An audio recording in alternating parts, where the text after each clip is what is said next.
নবী করিম সাল্লাল্লাহু আলাইহি সাল্লাম বলেছেন, কোনো মুসলমানের জীবনে যদি কোনো মুসিবত আসে, কোনো বিপদ আসে, কোনো সমস্যা আসে, সঙ্গে সঙ্গে সে যদি ইন্না লিল্লাহি ওয়া ইন্না ইলাইহি রাজিউন পড়ে এবং আরেকটা দোয়া পড়ে, আল্লাহুম্মা জুরনি ফি মুসিবাতি ওয়াখলুফ লি খায়রাম মিনহা, আল্লাহ আমার যে বিপদ হয়েছে এই বিপদের বিপরীতে এর বিনিময়ে আপনি আমাকে সওয়াব দিয়েন, বিনিময় দিয়েন, এবং বিপদে আমার যে ক্ষতি হলো আপনি এর চাইতে ভালো কিছু দিয়ে আমাকে পোষায় দিয়েন।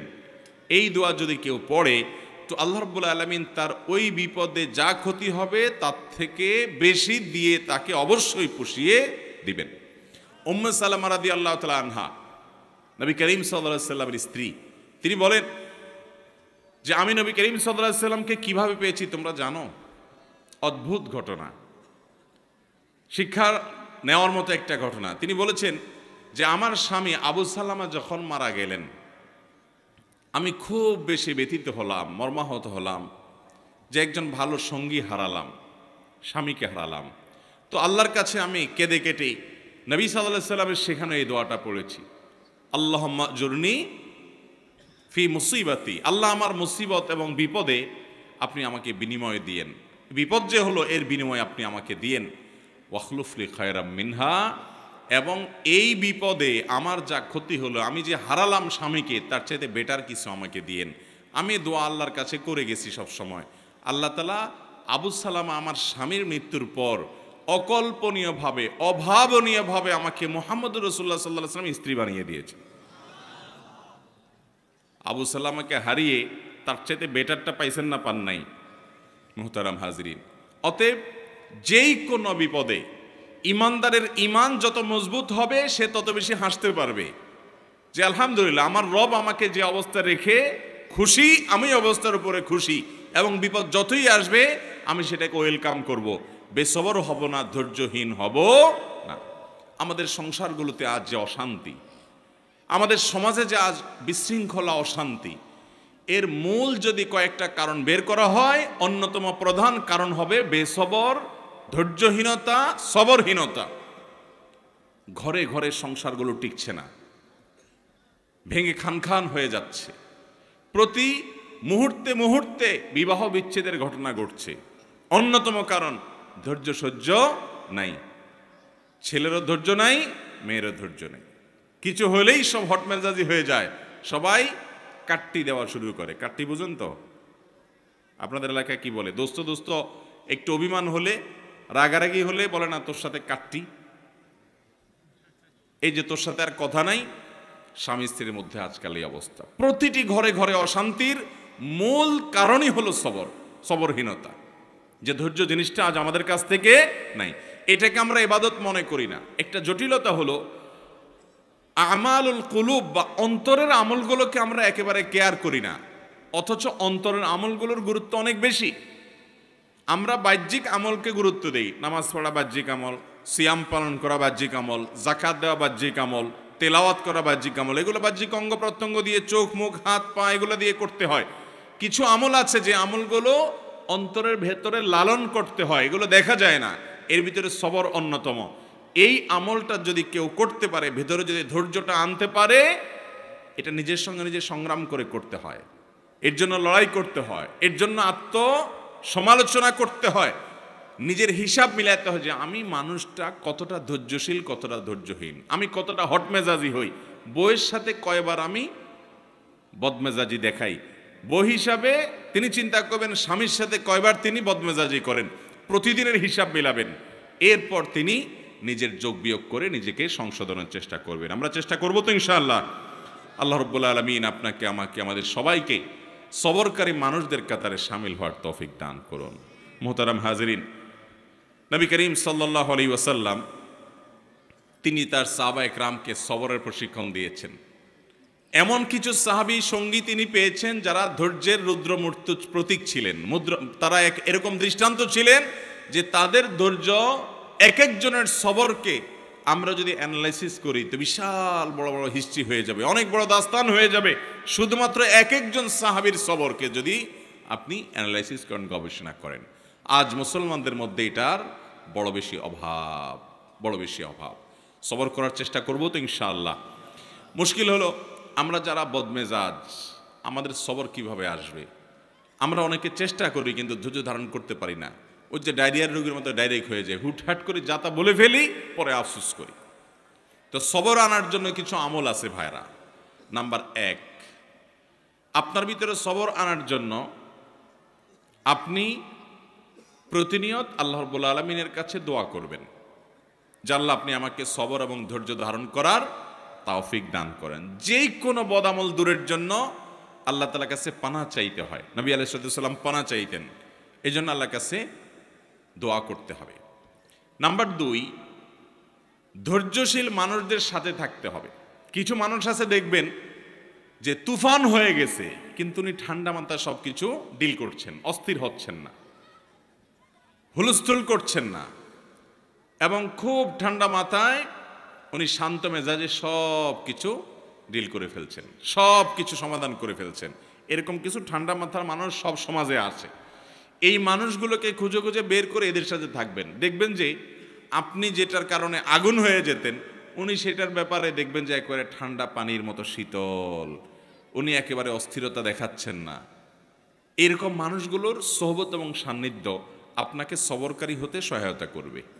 এটা সব দিকেই পাবেন। কিছু না কিছু মানুষ পাবেন যে তারা খুব বেশি সবর করতে পারে, তাদের মধ্যে আত্মনিয়ন্ত্রণ ক্ষমতা অনেক বেশি। তাদের সান্নিধ্যে যত বেশি থাকবেন তত বেশি আপনার মধ্যে এই সবর করার মানসিকতা আসবে ইনশাআল্লাহ। নাম্বার 3, যদি কখনো আপনার রাগ দেখানোর মতো পরিস্থিতি তৈরি হয়, আপনি নিজেকে বলবেন ঠিক আছে রাগ দেখাবা তুমি, কিন্তু এখন না, একটু পরে, একটু পরে। যদি কিছু সময় ক্ষেপণ করতে পারেন, এরপরে যদি রাগ করেনও, সেই রাগটা হবে ব্যালেন্সেড রাগ, সেটাতে বেসবরির কোনো কিছু থাকবে না, একেবারে সেটা দেখবেন যে ভারসাম্যর সাথে আপনি একেবারে রাগ করতে পারবেন, যে রাগে ক্ষতিকর কিছু হবে না। আর যদি যখন হট মেজাজ হলো না এখনই আমি এটা দেখে ছাড়বো, তাহলে শেষ, আপনি আর সামনে আগাইতে পারবেন না। যত বদমেজাজি মানুষ আছে এরা দেখবেন যে তৎক্ষণাৎ কিছু একটা করে ফেলতে চায়। যদি তারা সবর করে নিজেকে আটকে রাখতে পারে যে ঠিক আছে করব, আর একটু পরে, একদিন পরে করেন, দেখবেন রাগ অটোমেটিক অর্ধেকে নেমে গেছে। কথা কি বুঝাতে পারছি? নাম্বার 4, সবর নিজের ভিতরে আনার জন্য বদমেজাজ এবং রাগ নিয়ন্ত্রণের যে আমলগুলো আছে সেগুলো করবেন। সে আমলগুলো কি কি? নাম্বার 1, আউযু বিল্লাহি মিনাশ শাইতানির রাজিম বেশি বেশি করে পাঠ করা। কোরআন কারীমে আল্লাহ বলেছেন ইম্মা ইয়ানজাগান্নাকা মিনাশ শাইতানি নাযগুন ফাস্তাইয বিল্লাহি মিনাশ শাইতানির রাজিম। শয়তান যদি তোমাদেরকে খোঁচা দেয়, এই যে মানুষকে রাগায়, বদমেজাজ করে, আখিরাত ধ্বংস করে, দুনিয়া ধ্বংস করে, এজন্য শয়তান যদি তোমাকে খোঁচায় যদি বদমেজাজ বানায় বা ক্ষতিগ্রস্ত করতে চায়, তাহলে আউযু বিল্লাহি মিনাশ শাইতানির রাজিম বলবে। এটা আল্লাহর নির্দেশনা। এজন্য শয়তান থেকে পানাহ চাইতে হয় বদমেজাজ হলে, রাগ হলে। এক ব্যক্তি নবী করিম সাল্লাল্লাহু আলাইহি সাল্লামের সময় রাগ হচ্ছিলেন, খুব রাগান্বিত, ক্রোধান্ধ হয়ে গেছে, রাগে অগ্নিশর্মা হয়ে গেছে। নবী সাল্লাল্লাহু আলাইহি সাল্লাম দূর থেকে দেখে বলছেন এই লোকটার মধ্যে যে প্রচন্ড রাগ দেখা যাচ্ছে, খুব বদমেজাজ হয়ে গেছে, ইন্নিল্লা আ'লামু কালিমাতান, আমি একটা বাক্য জানি, এই বাক্যটা যদি সে বলে তার রাগ কমে যাবে। তখন নবী সাল্লাল্লাহু আলাইহি সাল্লাম তাকে শুনিয়ে শুনিয়ে দূর থেকে সেই বাক্যটা পাঠ করলেন, সেটা হলো আউযু বিল্লাহি মিনাশ শাইতানির রাজিম। এই বাক্য পাঠ করার পর ওই লোকটা দূর থেকে শুনে তিনি ওই বাক্যটা পাঠ করলেন এবং তার বদমেজাজি আল্লাহ রাব্বুল আলামিন দূর করলেন। ভাইরা আমার, আমরা হলে তো যায়া বলতাম এ ভাই তোমার মাথা এত গরম হয়ে গেছে, তোমাকে একটা দোয়া শিখাই দিই, এই দোয়াটা করলে সাথে সাথে তোমার মাথা ঠান্ডা হয়ে যাবে, তুমি আউযু বিল্লাহি মিনাশ শাইতানির রাজিম পাঠ করো। এটা তার কাছে যাইয়া রাগের মুহূর্তে বললে দোয়া সে নেওয়া তো দূরের কথা, বরং বক্সিন একটা আপনার নাকের ভিতর মারার আশঙ্কা ছিল, কিছু থাকবে কি থাকবে না। নবী করিম সাল্লাল্লাহু আলাইহি সাল্লামের হিকমা দেখেন, উনি নবী হওয়ার পরও উম্মতকে পর্যন্ত সরাসরি এইরকম পরিস্থিতিতে কোনো কিছু বললে সে মানতে পারে কি পারে না, সেজন্য তার কাছ থেকে নবী আলাইহিস সালাম সে আশা করছেন না যে তাকে এই মুহূর্তে বলা যাবে, তিনি দূর থেকে বললেন এবং তিনি শুনে শুনে ঠান্ডা হলেন। এই জন্য আউযু বিল্লাহি মিনাশ শাইতানির রাজিম পাঠ করবেন। যাদের মধ্যে খুব রাগ বেশি আছে, ধরেন আপনার বউ, বাসার স্ত্রী অনেক রাগী, যতই বুঝান কোনো কাজ হয় না, তো যে খাবারগুলো সে খায়, যে পানীয়গুলো খায়, আউযু বিল্লাহি মিনাশ শাইতানির রাজিম 7 বার পড়ে ফু দিবেন। আবার দেখে দেখে যান, না ফেলে খবরদার। দেখলে কিন্তু খবর আছে, বলবো যে কি মন্ত্র পড়ে কি করছো, আরেক যুদ্ধ বাঁধবে কিন্তু। এই জন্য আর যদি দেখায় করতে চান তাহলে আগে আগে বলবেন, দেখো আমি কিন্তু কোনো ঝামেলা করতেছি না, শুধু আউযুবিল্লাহ পড়ে ফু দিচ্ছি। তো যদি বলে যে আউযুবিল্লাহ পড়ে কেন ফু দিছ, যদি বলেন যে তোমার রাগ অনেক বেশি, তাহলে আরেক যুদ্ধ হইতে পারে। এটা আরেক মুসিবত, এটা সাবধানে করতে হবে। একই কথা পুরুষদের বেলায়ও, মহিলারা পুরুষদের জন্য আমলটা করবেন, বাচ্চাদের জন্য এই আমলটা অনেক বেশি উপকারী। যেটা বলছিলাম শুরুতে, আজকাল বাচ্চারা সব ক্রেজি হয়ে গেছে। সব বাচ্চা দেখবেন ঘরে ঘরে ক্রেজি। ক্রেজি বুঝেন তো, মানে সব রাগী, এমন রাগী যে শুধু ভাঙচুর করবে চতুর্দিকে। অথচ আগে বাচ্চাদেরকে এত বদমেজাজ দেখা যেত না। এটার অনেক কারণ থাকতে পারে, আমার নিজস্ব একটা ভাবনা আছে। এর একটা কারণ আমার কাছে মনে হয়, সেটা হলো আজকাল বাচ্চাদেরকে আমরা নানান ভিডিও গেমস ইত্যাদিতে এত বেশি অভ্যস্ত করেছি, কার্টুন এত বেশি দেখাই, বিভিন্ন ডিভাইস দিয়ে এত বেশি খেলার জন্য তাদেরকে সুযোগ দিয়েছি যে এগুলোতে তারা সারাদিন শুধু মারামারি কাটাকাটি দেখে।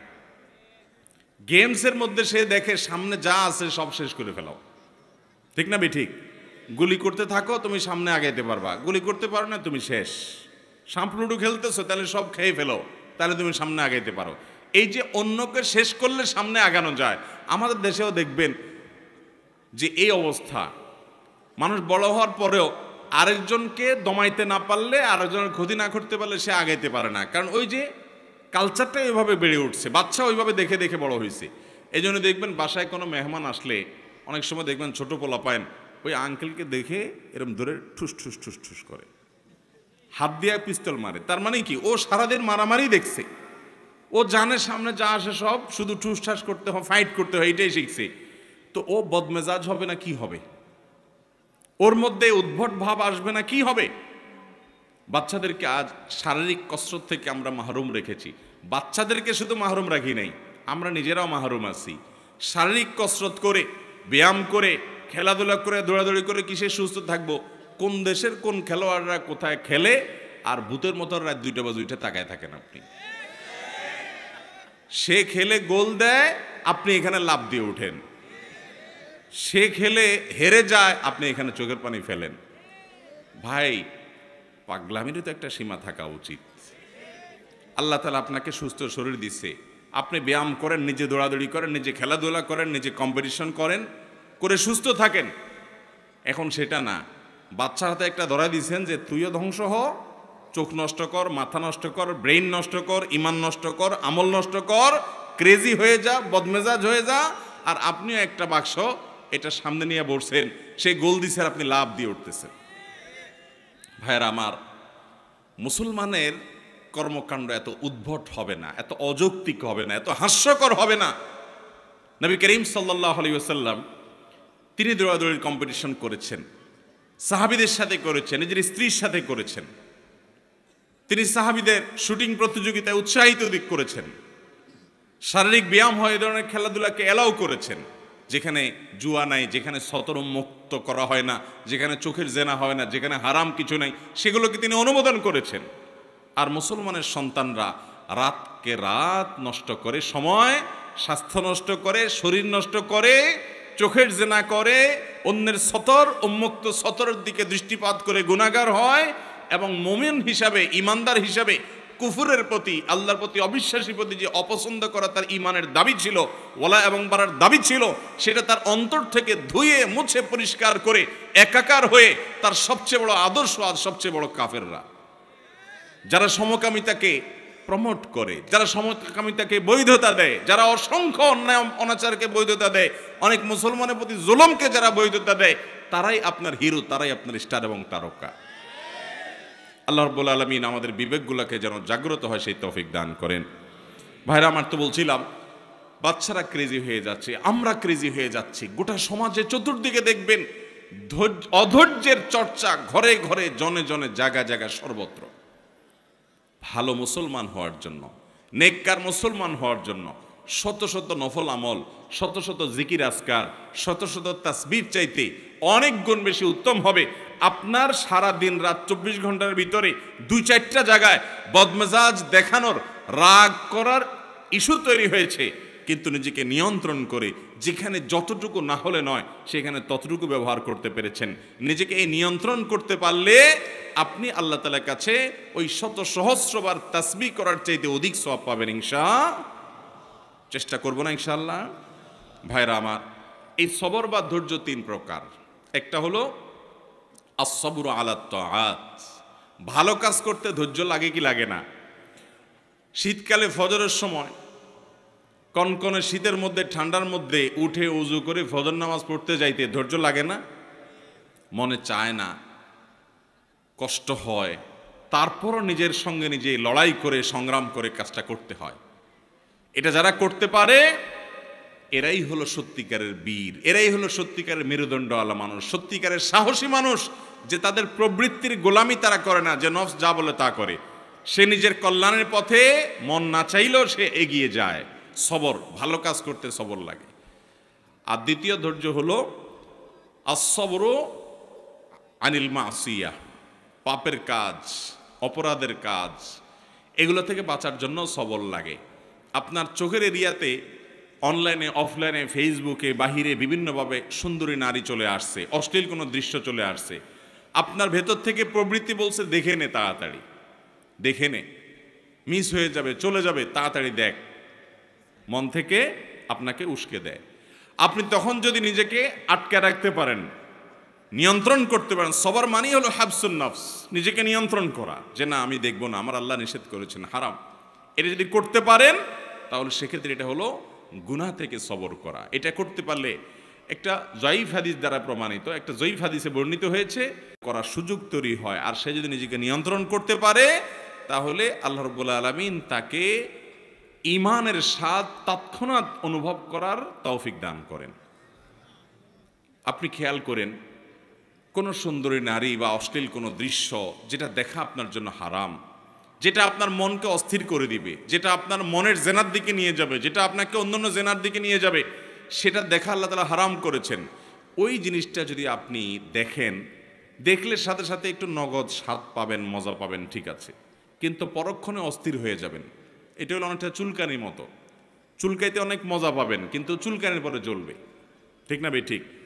দেখার পর যখন চোখের আড়াল হয়ে যাবে এরপর আপনি অস্থির হয়ে যাবেন, হায় হায় কই গেল, কারণ তো দাঁড়ায় থাকবে না আপনার জন্য। আর যদি আপনি না দেখেন, কষ্ট করে নিজেকে নিয়ন্ত্রণ করেন, সবর করতে পারেন যে আমি দেখব না, তাহলে এর ফলশ্রুতিতে কিছুক্ষণ পরেই, প্রথমে একটু কষ্ট হবে, কিছুক্ষণ পরে আপনার ভিতরে এক ধরনের স্বাদ, এক ধরনের তৃপ্তি অনুভব হবে যে আমি আল্লাহ তাআলার আদেশ রক্ষা করতে পেরেছি, আমি নিজেকে নিয়ন্ত্রণ করতে পেরেছি, আমার মেরুদণ্ড আছে, আমি ডায়রিয়ার রোগী না, ডাইরেক্ট হয়ে যাই নাই, নিজেকে কন্ট্রোল করতে পারছি। যাদের কন্ট্রোলিং পাওয়ার নেই, যেখানে সেখানে কাইত হয়ে যায়, যেখানে সেখানে যা তা মনে চায় সেটা করে ফেলে, তারা হলো বেসবর। একজন ইমানদার তিনি যখন গুনাহ থেকে বাঁচার জন্য এরকম চেষ্টা করেন, কসরত করেন এবং জিতে যান, তো এই ব্যক্তি হলেন প্রকৃত সবরকারী। আল্লাহ তাআলা আমাদেরকে প্রকৃত সবরকারী হওয়ার তৌফিক দান করুন। তাহলে সবর 3 প্রকার। একটা হলো ভালো কাজ করতে গেলে মনে চায় না, কষ্ট হয়, তারপরও ভালো কাজ করা, এটা এক প্রকারের সবর। মন্দ কাজ বা খারাপ কাজ করতে মনে চায়, যথেষ্ট কারণ আছে, তারপরও মন্দ কাজ করে না, ধৈর্য ধারণ করে, এটা হলো দ্বিতীয় প্রকার। আর তৃতীয় প্রকার সবর হলো আস-সবরু ইনদাল মুসিবাহ বা ইনদাল মাসায়েব, বিপদ আপদের সময় অধৈর্য না হয়ে আল্লাহ রাব্বুল আলামিন যে বিপদ আমাকে দিয়েছেন এর মধ্যে কল্যাণ আছে, এই বিশ্বাস এবং ইয়াকিন রেখে কোনো কল্যাণ না হোক, সওয়াব তো অবশ্যই পাবো। নবী করিম সাল্লাল্লাহু আলাইহি সাল্লাম বলেছেন, আজাবান লি আমরিল মুমিন ইন আমরাহু কুল্লাহু খায়র। ইমানদারের বিষয়টা দেখে আমার কাছে বড় অদ্ভুত লাগে, আমি আশ্চর্য হই, বড় পিকুলিয়ার ইমানদারের পুরো জীবনটা, তার জন্য শুধু কল্যাণই কল্যাণ, হাতির মতো মরলেও লাখ, বাঁচলেও লাখ, ইমানদারের জীবনে ক্ষতি বলতে কিছুই নেই। কারণ ইন আসাবাহু খায়রুন, ইমানদারের জীবনে যদি ভালো কিছু অর্জন হয় তখন সে শাকারা, আল্লাহ শুকর আদায় করে। তাহলে ভালো জিনিস পাইলো, কোনো গুড নিউজ সে পেল, আবার আল্লাহর শুকর আদায় করে সওয়াবও সে অর্জন করলো। ওয়াইন আসাবাহু শাররুন, আর ইমানদারের জীবনে যদি কোনো বিপদ হয়, ক্ষতি হয়, সবারা, সে ক্ষতিতে সবর করে, হাসি মুখে মেনে নেয় আল্লাহর ফয়সালাকে, ফাকানা খায়রাল্লাহ, তখন তার বিপদে যে ক্ষতি হলো সবর করার মাধ্যমে এর চাইতে বেশি তার আমল নামা আল্লাহ তাআলা সওয়াব দিয়ে তাকে পুষিয়ে দেন, এবং এই ক্ষতি যেটা হয়েছে আল্লাহ তাআলা পরবর্তীতে এটাকে আরো অনেক বেশি কিছু দিয়ে তাকে পুষিয়ে দেন। তাহলে ইমানদারের জীবনে হারাবার মতো কোনো কিছুই নাই। তার জীবনে ছোট বড় যে কোনো সময় সে নিজেকে নিয়ন্ত্রণ করার চেষ্টা করে। আমরা সবর করার চেষ্টা করব তো ইনশাআল্লাহ। আজ থেকে আসুন তাহলে আমরা একটু সংকল্প করি, শপথ করি যে আগামীকাল থেকে সকাল থেকে রাত পর্যন্ত আমরা শোয়ার আগে একটু হিসেব মেলাবো। মুশকিল শোয়ার আগে তো আমাদের টাইম নেই, কারণ মোবাইলে মোনাজাত ধরতে ধরতে আমাদের ঘুমাইতে হয়, ঠিক না ভাই? ঠিক। দুই হাতে মোনাজাত ধরে এত লম্বা মোনাজাত যে ঘুমের চোটে মুখের উপরে মোবাইল পড়া রাখ পর্যন্ত ঘুমায় না। এহতেসাব, নিজের হিসাব নিজে মিলানো। আমি তো জান্নাতের পথযাত্রী ভাই, কোন জায়গায় দাঁড়িয়ে আছি? আমি যে জায়গায় দাঁড়িয়ে আছি এই পথের মাথায় কি জাহান্নাম আছে না জান্নাত আছে, হিসাব মিলানোর সময় নেই। অবসর সময়গুলো আজ এই মোবাইল ফোন নিয়ে গেছে, ফেসবুক নিয়ে গেছে, ইউটিউব নিয়ে গেছে। এক্ষেত্রে আমরা ডাইরেক্ট হয়ে গেছি, ওই যে ডায়রিয়ার রোগীর মতো স্ক্রল করতেছে আঙ্গুল দিয়ে, কত দূর যাচ্ছে, মাইলকে মাইল স্ক্রল করে যাচ্ছে। যদি সূক্ষ্ম কোনো যন্ত্রপাতি দিয়ে চেক করা যেত তাহলে এই আঙ্গুলটার মাথা দেখতেন যে অনেক ক্ষয় হয়ে গেছে।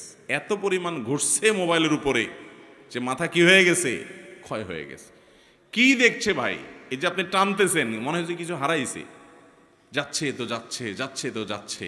ভাইরা আমার, এরকম লাগামহীন হয়ে যাওয়া, নিয়ন্ত্রণ হয়ে যাওয়া, এটাও সবরের খেলাফ। নিজেকে নিয়ন্ত্রণ করতে হয়।